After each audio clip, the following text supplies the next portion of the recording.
अगली बड़ी खबर, किसानों की चिट्ठी पर केंद्र ने अभी तक जवाब नहीं दिया है। किसानों की चिट्ठी पर अब बीजेपी नेता हरजीत ग्रेवाल का बयान, कहा केंद्र सरकार शर्तों के साथ बात नहीं करेगी। किसान नेताओं में अहंकार और जिद है, ये हरजीत ग्रेवाल की तरफ से कहा गया। किसानों ने केंद्र सरकार को 25 मई तक जवाब देने के लिए कहा था, पत्र लिखा था बकायदा और कहा था कि वो भी बातचीत के लिए तैयार है और इसके लिए सरकार को कदम बढ़ाना चाहिए। लेकिन किसानों की चिट्ठी पर अभी तक केंद्र सरकार ने जवाब नहीं दिया है।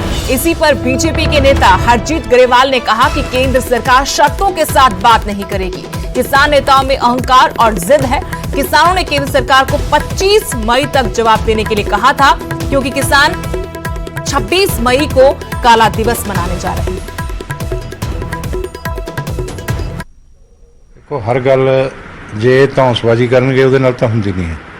ये तां हुंदी सुहिरद माहौल च गल करनी हुंदी है, चिट्ठी लिखनी हुंदी है। एक दूजे नाल साडा व्यवहार जिहड़ा हैगा नरमाई वाला चाहिदा। गुरु नानक देव ने भी कहा, नानक नीवां जो चले लागे ना ताती बो। इन्हां च तां हंकार आ, जिद्द आ, अड़ी आ, वो नहीं होनी चाहिए। और सीधी सीधी गल है कि जे इन्हां ने ये करना हुंदा तां एग्रीकल्चर मिनिस्टर ने ही इन्हां नूं कहा सी कि बई जे कोई एक्सैप्टेबल प्रपोजल है मैनूं दस दिओ। उन्होंने भी दस दिंदे, वजे चिट्ठी पता नहीं पहुंची है जां किहड़ा माध्यम इन्हां दा चिट्ठी दा, सानूं तां उहदा पता नहीं है। तो जवाब जिहड़ा हैगा वो तां एग्रीकल्चर मिनिस्टर ने देना, उन्हां दा कंसर्न है, उन्हां दा डिपार्टमेंट है।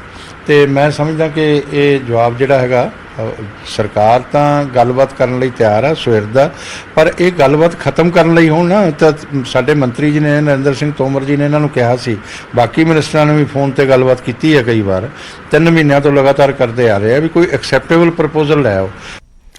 उधर लॉकडाउन के दौरान हरियाणा सरकार ने शर्तों के साथ दुकानें खोलने की छूट दी है, लेकिन करनाल में दुकानदार कोरोना गाइडलाइंस की धज्जियां उड़ा रहे हैं। सुबह 7 बजे से दोपहर 12 बजे तक ऑड इवन के आधार पर दुकानें खोलने का वक्त निर्धारित है। इसके बावजूद कुछ दुकानदार मनमानी कर रहे हैं, अपनी मर्जी से दुकानें खोल रहे हैं। इससे बाजारों में भीड़ बढ़ गई। वहीं पुलिस की सख्ती के बाद दुकानदारों ने अपनी दुकानें बंद की।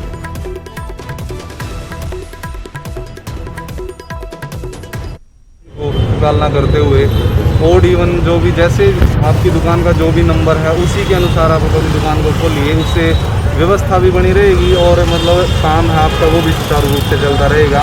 उससे प्रशासन को भी कोई ज़्यादा मशक्कत नहीं करनी पड़ेगी। और आपके माध्यम से यही संदेश देना चाहते हैं कि जो नियम कानून है उनका पालना की जाए। जब आप आए तो पूरा बाजार ही खुला हुआ था, देख देख के उन्होंने बंद किया? नहीं, कुछ ऐसी बात नहीं है। कुछ दुकानदार समझदार हैं, उन्होंने अपने इस नियम का पालन किया हुआ था, लेकिन कुछ हैं जिनको कन्फ्यूजन था, जिसकी वजह से उन्होंने इन दुकानों को खोला हुआ था। खबर मोगा से, जहां दर्दनाक हादसे में एम्बुलेंस के ड्राइवर की मौत हो गई। एम्बुलेंस ड्राइवर कोरोना मरीज को उसके घर तक छोड़ने गया था, लेकिन जब परिवार वालों ने ऑक्सीजन सिलेंडर चेक करने को कहा तभी ऑक्सीजन सिलेंडर फट गया। हादसे में एम्बुलेंस ड्राइवर की मौत हो गई, जबकि एक और शख्स घायल हुआ है। मोगा के गांव पोखरी बहनीवाल का ये पूरा मामला है, जहां ऑक्सीजन सिलेंडर फटने से ड्राइवर की जान चली गई।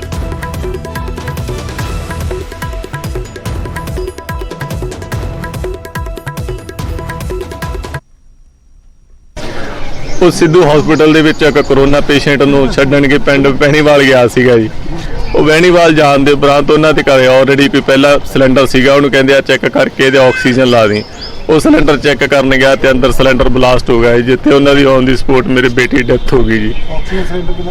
ਆਕਸੀਜਨ ਸਿਲੰਡਰ ਉਸ ਪੇਸ਼ੈਂਟ ਦੇ ਘਰੇ ਪਿਆ ਸੀ ਬਹਿਣੀਵਾਲ ਪਿੰਡ ਦੇ ਵਿੱਚ ਜੀ। ਉਹ ਹਾਦਸੇ 'ਚ ਇੱਕ ਆਕਸੀਜਨ ਸਿਲੰਡਰ ਫਟਣ ਦੇ ਨਾਲ ਇੱਕ ਲੜਕਾ ਜੋ ਐਂਬੂਲੈਂਸ ਦਾ ਡਰਾਈਵਰ ਸੀ ਉਹਦੀ ਡੈਥ ਹੋਈ ਆ। ਉਹਦੇ ਬਾਰੇ ਪਤਾ ਲੱਗਿਆ ਤੇ ਸਿਵਲ ਹਸਪੀਟਲ ਆਏ ਆ, ਉਹਦੇ ਵਾਰਸ ਉੱਥੇ ਆਏ ਹੋਏ ਆ। ਬਾਕੀ ਇਹ ਜਿਹੜਾ ਹੈਗਾ SHO ਜਿਹੜਾ ਅਜਿਤਵਾਲ ਹੈ ਉਹ ਉੱਥੇ ਮੌਕਾ ਦੇਖਣ ਤੋਂ ਬਾਅਦ ਇੱਥੇ ਪਹੁੰਚ ਰਹੇ ਆ। ਸਰ, ਐਂਬੂਲੈਂਸ ਡਰਾਈਵਰ ਛੱਡਣ ਗਿਆ ਸੀ ਕਿਸੇ ਪੇਸ਼ੈਂਟ ਨੂੰ? ਇਹ ਇਨਵੈਸਟੀਗੇਸ਼ਨ ਕਰਨਗੇ ਕੰਸਰਨਡ SHO, ਫਿਰ ਦੱਸਣਗੇ। बड़ी खबर पंचकुला से, जहां नकली शराब फैक्ट्री का भंडाफोड़ हुआ है। अलीपुर में सीएम फ्लाइंग स्क्वाड की छापेमारी हुई है। लॉकडाउन के दौरान नकली शराब यहां पर बनाई जा रही थी। नकली शराब की बोतलें और शराब के ड्रम बरामद किए हैं। इससे पहले भी पंचकुला पुलिस ने छापेमारी की थी। ये बड़ी कार्रवाई इस बार पंचकुला में हुई है, जहां नकली शराब की फैक्ट्री का भंडाफोड़ किया है। अलीपुर में सीएम फ्लाइंग स्क्वाड ने लॉकडाउन के दौरान यहां फैक्ट्री में नकली शराब बनाई जा रही थी। नकली शराब की बोतलें और शराब के ड्रम यहां से बरामद हुए हैं। आपको बता दें कि इससे पहले भी पंचकुला पुलिस ने छापेमारी की थी।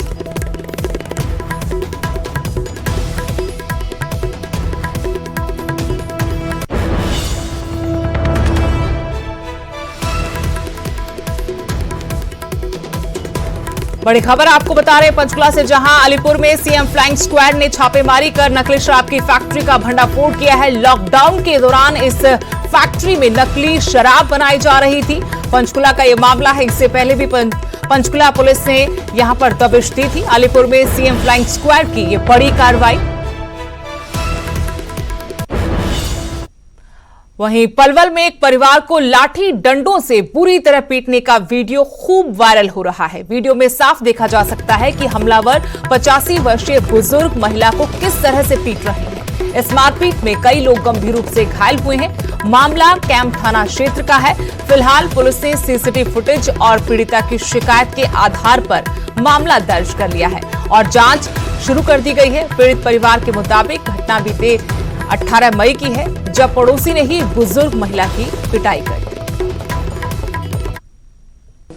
हमारे घर में पूजा हो रही थी सुंदरकांड की।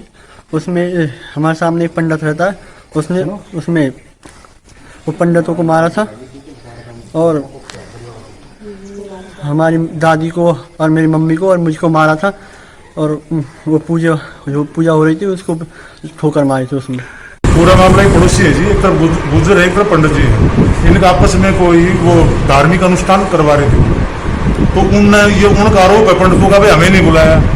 इस प्रकार से उनके साथ मारपीट कर दी और उनने उनके साथ मारपीट कर दी थी। तो दोनों तरफ से क्रॉस मुकदमे दर्ज है और अभी जेर तफ्तीश मामला चल रहा है।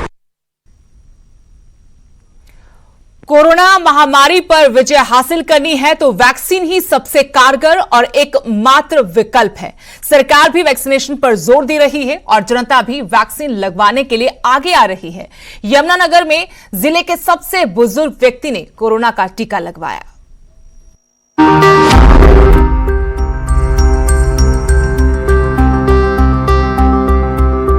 कहते हैं उम्र मायने नहीं रखती, खासकर तब जब जंग कोरोना जैसी वैश्विक महामारी के खिलाफ हो। कोरोना को अगर मात देनी है तो सबको मिलकर लड़ना होगा। कोरोना को शिकस्त देने के लिए वैक्सीन ही एकमात्र और बेहतर विकल्प है। यमुनानगर में जिले के सबसे बुजुर्ग शख्स ने कोरोना का टीका लगवाया। आधार कार्ड के रिकॉर्ड के आधार पर 104 वर्ष है और वैसे वो 110 वर्ष की उम्र बताते हैं, तो उनको और बिल्कुल हेल्दी हैं अभी तक और नॉर्मली चलते फिरते हैं। उनको वैक्सीनेशन की गई है और वैक्सीनेशन के बाद वो बिल्कुल स्वस्थ महसूस कर रहे हैं। वैद्य रामलाल जंगला की उम्र जानकर आप भी हैरान रह जाएंगे। यमुनानगर के मॉडल टाउन के रहने वाले रामलाल जंगला 110 साल के हैं। आधार कार्ड के मुताबिक रामलाल जंगला की उम्र 104 है, जबकि वो अपनी उम्र 110 वर्ष बताते हैं। हमें 110 साल से ज्यादा 110-11 साल के हैं ये कम से कम, लेकिन जो आधार कार्ड बना हुआ है वो उसके हिसाब से 104 साल के ही हैं और बिल्कुल स्वस्थ हैं। वैक्सीन के बाद वैद्य रामलाल पूरी तरह से स्वस्थ हैं और दूसरों को भी जागरूक कर रहे हैं कि वैक्सीन सुरक्षित है, इसलिए आगे आए और वैक्सीन लगवाएं। उम्र के इस पड़ाव में भी वो दूसरों के लिए प्रेरणा है। यमुनानगर से आशीष शर्मा, न्यूज़ 18।